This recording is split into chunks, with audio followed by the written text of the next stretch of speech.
레이건 대통령이 선언한 내용이 전 세계에 파장을 일으켰습니다. 레이건은 이것을 모두 쓸모없게 만들겠다라고 말했습니다. 이것은 뭘까요? 위성? 핵무기? 네, 맞습니다. 바로 핵무기입니다. 그리고 이 대신에 우주 기반 요격 시스템, 그리고 위성을 활용한 방어 시스템 등 혁신적인 신무기들을 개발해서 구축하겠다라고 발표했습니다. 교수님, 이때 다른 나라들의 반응이 어땠어요? 네, 실제로 스타워즈 계획이 실현되지는 못했습니다. 그렇지만 전 세계를 바짝 긴장시켰고요. 특히 미국과 냉전 관계였던 소련은 즉시 과학기술 진보 강령을 수립했습니다. 그리고 중국의 과학자들도 덩샤오핑에게 첨단 기술 자립 없이는 국가 생존이 위태롭다라는 건의서를 올렸고요. 덩샤오핑이 이를 적극 수용해서 863 계획이라는 것을 실행하게 됩니다. 여기서 문제를 내겠습니다. 863? 이건 863 계획을 나타내는 도표입니다. 863은 무엇을 뜻할까요? 정답. 네, 혜성 씨. 8개의 산업에서 6년 안에 세계 3위 안에 든다. 오, 완전 와닿는데? 예, 오답입니다. 정답! 네, 규현 씨. 일단 8개를 목표로 하고 안 되면 6개를 하다가 정 안 되겠으면 3개는 하자. 와 이거 너무 괜찮은데? 예, 저도 동의합니다. 너무 괜찮은데 탑3만 오답입니다. 863 863. 한자를 좀 읽어야겠어요. 한자를 못 읽으셔도 상관이 없습니다. 아 그래요? 네, 기술 개수 뭐 이런 건 상관없습니다. 863 그때가 몇 년도였나요? 86년도였나요 혹시? 잘 모르겠습니다. 퓨. 863 863. 허성범 씨가 저한테 물어보신 것과 관련이 있습니다. 예, 그것과 관련이 있습니다. 정답! 네, 허성범 씨. 1986년 3월에 계획이 시작돼서 863인 것 같습니다. 정답입니다. 예! 정말 아 이거 어떻게 맞췄지? 1986년 3월이야. 중국은 정책 이름에 시행 날짜나 이런 것들을 기반으로 명명하는 경우가 아주 많습니다. 예를 들면 1998년 5월 39개 전 세계 명문 대학을 육성하기 위한 이 정책 이름은 985. 985 공정이라고 합니다. 신기하네. 그렇다면 863 계획에 어떤 내용이 있었는지 자세히 한번 살펴볼까요?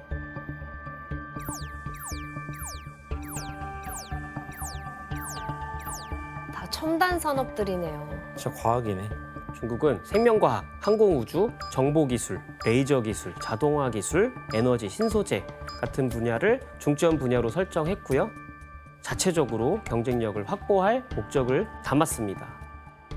그리고 덩샤오핑은 863 계획을 위해 파격적인 규모의 예산을 투입했습니다.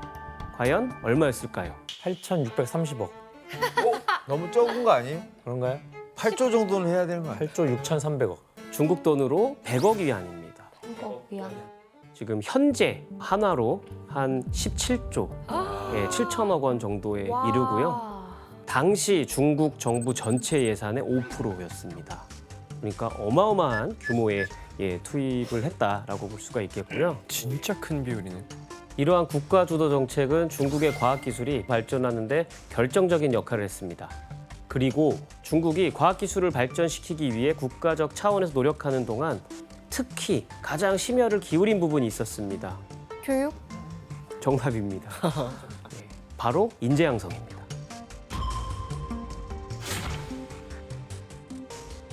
덩샤오핑은 과학 연구는 인재가 공급되어야 한다라고 여러 차례 강조를 한 바 있습니다. 그럼 또 유학 보내야 되겠는데요? 그렇죠. 1977년 중국 교육사에서 가장 중요한 사건이 있었습니다. 77년? 덩샤오핑이 문화 대혁명 때 폐지된 이것을 부활시켰습니다. 이게 뭘까요? 유학. 수능, 대학 입시? 정답입니다. 와 누나 중국 분이세요 혹시? 아, 미국 사람이에요. 아 미국 분. 아우 정말 잘하시네. 그래서 중국의 대학 입시 시험인 가오카오를 부활시켰습니다. 당시 신문 기사를 보겠습니다. 대학 입시 제도에 대한 중대한 개혁을 실시. 통일된 모집과 배치 제도를 시행하고 노동자 및 농민과 그 자녀들에게 더 많은 교육 기회를 제공하기 위해 다양한 조치를 취하는 것을 목표로 하고 있다. 개천에서 용날 수 있는 기회를 주는 것 같아요. 옛날 사법고시처럼 공부만 수능만 잘 보면 누구든지 명문대 갈 수 있다. 이런 식으로. 네. 10년 만에 부활한 가오카오에선 노동자, 농민, 군인 등 모든 신분 직업을 막론하고 누구나 지원할 수 있었고요. 나이 제한도 30세까지 완화되었습니다. 와. 그 때문에 지원자가 잔뜩 몰리는 바람에 대학 입학 문턱은 매우 높아졌습니다. 당시에도 가오카오 응시생이 570만 와, 명이었다고 합니다. 무서워. 와. 그런데 더욱 놀라운 것은 전국 대학의 정원이 27만 명밖에 우와. 안 되지 않았다. 전국이요? 예, 그럼 그렇습니다. 못 가겠네 거의. 그래서 합격률이 5%가 안 되는 거죠. 그러니까 명문대가 아니라 그냥 대학의 합격률이란 게 5%. 그럼 저 때는 대학 나왔으면 대단한 엘리트겠네. 그쵸, 그쵸. 예, 그렇습니다. 입시열이 우리나라보다 더한 것 같아요. 맞아요. 시험을 3일 동안 치르는데요. 3일 동안 다 가야 돼요? 다 가야 돼요. 3일 동안. 진짜? 과목이 네 여러 가지여가지고 그러겠죠. 이게 편차를 뭐 두면 국어, 수학 치고. 부정행위가 생길 수도 있고. 가오카오가 얼마나 치열하냐면요. 중국에서 명문대를 제일 많이 보내는 학교 정문에는 탱크를 배치시켜 놓고 공부를 할 수 있는 분위기를 만들고 그게 공부할 수 있는 분위기? 공부를 어떻게 해 공부 안 하면 다 밀어버리는. 아니 이게 진짜예요 이거? 난 너무 무서운데? 아니 탱크를 갖다 놓으니까 스트레스를 받지. 애들이 힘들겠어 어쨌든 분위기가.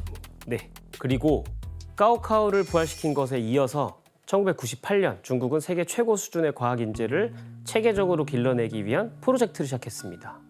바로 중국의 인재 영유 프로젝트로 불리는 장강학자 계획입니다.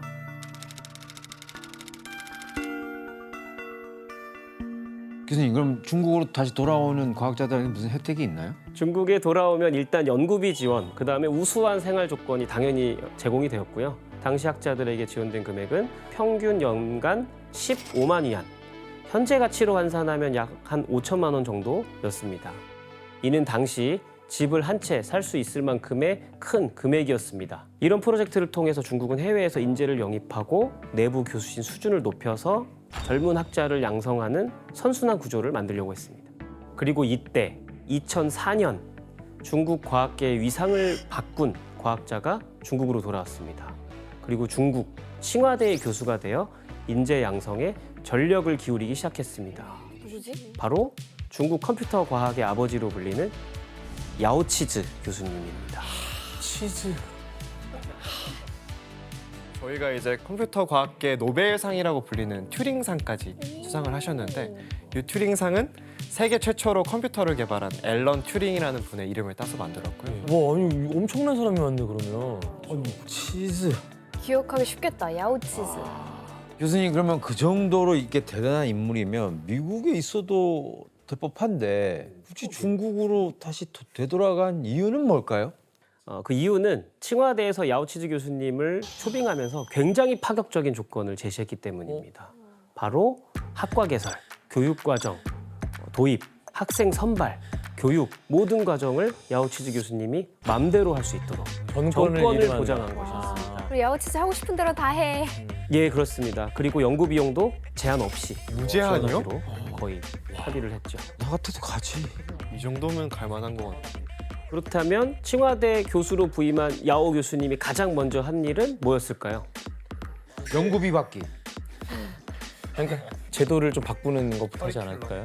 바로 최정예 컴퓨터 및 인공지능 인재 양성 특별반을 설립했습니다. 아니, 그때 인공지능 특별반을 개설했다고요? 예, 그렇습니다. 그 2004년에 옛날에? 그때요? 이미 이거는 있었습니다. 진짜 달라. 그냥 전체 수석들이 다 가는 곳이구나. 소위 말해서 칭화대는 저희가 흔히 중국 가오카오에서 상위 1% 성적을 받아 들어갈 수 있다고 알고 있는데요. 야오반은 그 칭화대 중에서 50명만 뽑습니다. 와. 예, 그래서 궁극의 천재 집합소. 볼 수 있습니다. 1000만 명 중에 50명이네요. 그렇죠. 야, 이게 말도 안 된다 진짜. 그래서 졸업 후에도 다양한 산업 현장이나 연구소에 진출해서 중국 첨단 과학기술 분야 발전을 이끄는 견인차 역할을 하고 있다고 볼 수 있습니다. 야오반 출신이 창업한 벤처에는 투자자들이 내용을 보지 않고 줄을 섭니다. 와. 와, 나 같아도 그러겠어. 성범 씨, 이 중국의 영재 육성 교육이 어느 정도 효과가 있었어요? 최근 과학 분야 성과가 급격히 달라졌거든요. 네. 이건 전 세계 자연과학 분야에 저명한 학술지 145종의 논문 게재 실적과 영향력 등을 종합해서 평가한 순위인데요. 지금 보면 1등도 중국, 그리고 10개 학교 중에 8개 학교가 무려 중국이죠. 야, 중국이 점령했네요, 완전. 그렇죠. 와, 야 저렇게 줄 세우기 있다고? 다른 아이비리그 다 어디 갔어? 그래서 이걸 저희가 마치 중국의 아이비리그다. 그래서 구교연합, 구교연맹 C9이라고 부릅니다. 그래서 이렇게 다양한 과학 분야에서 독보적인 성과를 내고 있고요. 또 세계 기술의 심장부에 이제는 중국이 있지 않나. 우리 생각을 좀 해볼 수가 있는 거죠. 몰랐어 이 정도일 줄. 그러니까 네, 이에 그치지 않고 중국이 2008년부터 국가 주도로 또 천문학적인 금액을 투입해서 특별한 인재 육성을 위한 시도를 하고 있습니다. 그건 바로 천인계획입니다.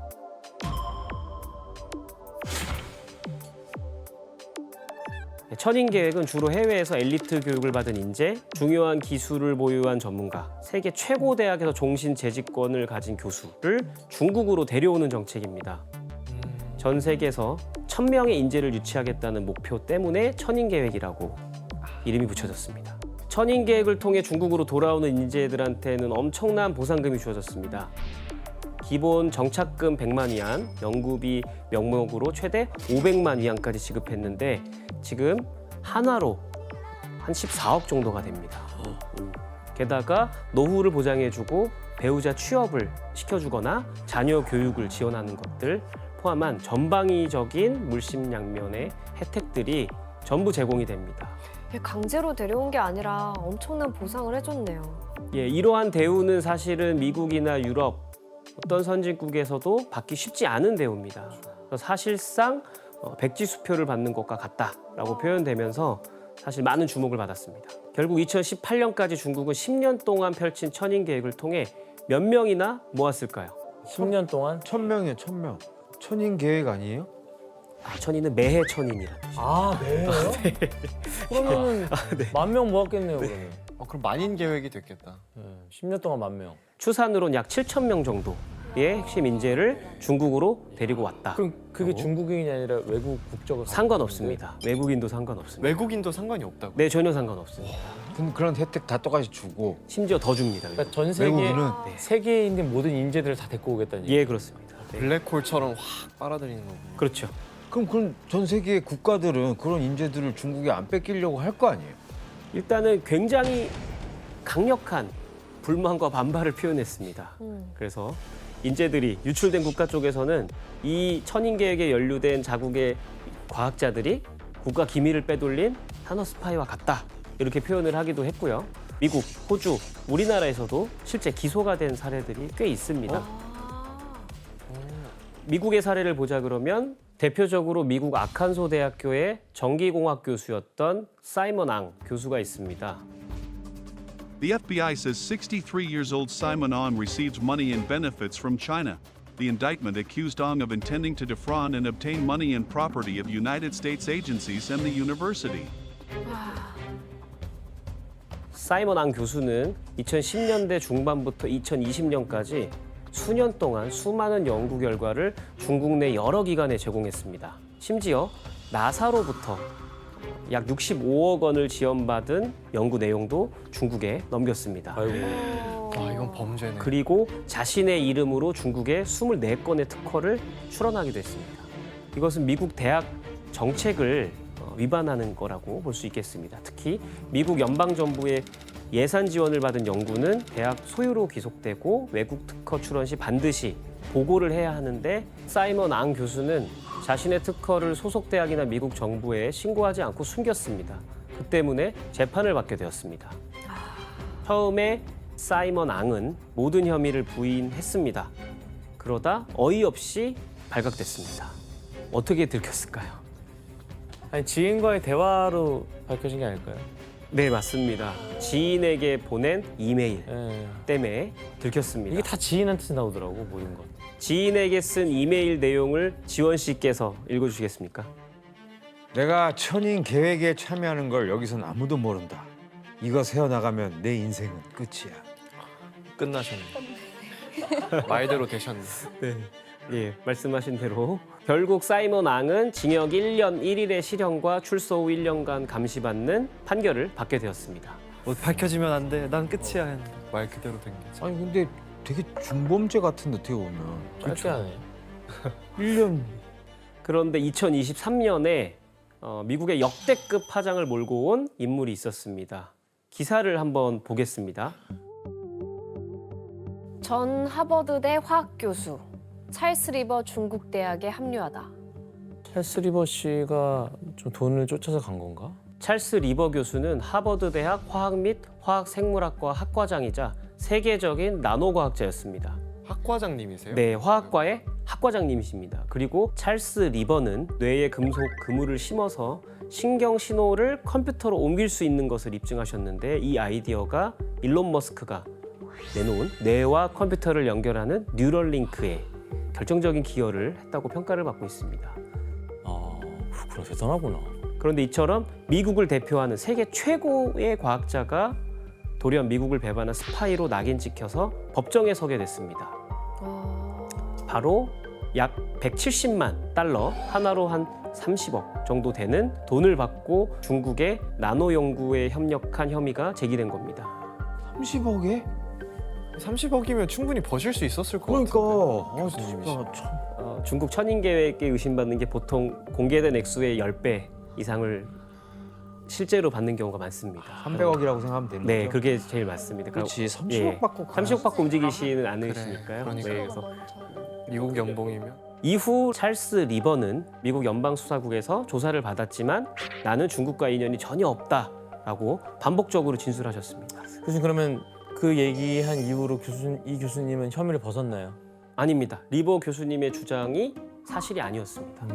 아 거짓말한 거야? 네, 그렇습니다. 미국 연방수사국에서 리버 교수가 이메일, 계약서, 중국의 송금 내역 등으로 중국의 우한 이공대와 3년 동안 고용 계약 및 천인 계획을 계약서에 서명한 사실을 완벽하게 입증을 했습니다. 와 간도 크다. 근데 증거가 그렇게 많은데 왜 부인하셨대요? 지금 한 10년 살자 이거. 예. 신아름 씨 그러면 리버 교수는 어떻게 됐어요?